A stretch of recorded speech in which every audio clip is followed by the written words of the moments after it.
Welcome to Sweet Life Beat Life. We hope this video helps. In this video, I will explain how to get your Shopify store link.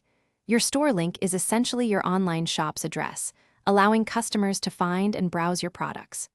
The simplest way to locate it is by logging into your Shopify admin. Once there, navigate to your settings, and you will easily spot your default store URL.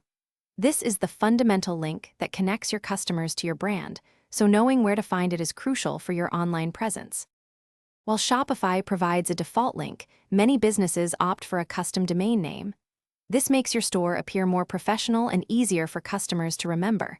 For example, instead of your store, Shopify.com, you might have your store.com.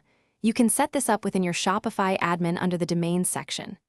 Additionally, you can create subdomains like blog, your store.com to direct visitors to specific sections or content, enhancing your site's navigation and branding.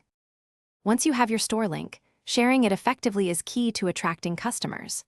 Post your link across all your social media channels, such as Instagram, Facebook, and Pinterest, making it easy for followers to click through. Incorporate it into your email newsletters and promotional messages to drive traffic from your subscriber list.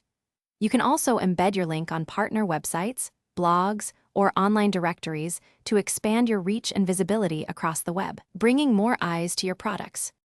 Before widely sharing your store link, it is absolutely essential to verify that it works perfectly. Open your link in a new browser window or even on a different device to simulate a customer's experience.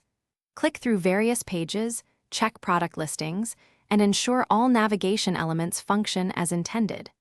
This simple step helps you catch any broken links or loading issues, ensuring a smooth and professional shopping experience for every single visitor to your online store. Thanks for watching. Consider subscribing if we helped you.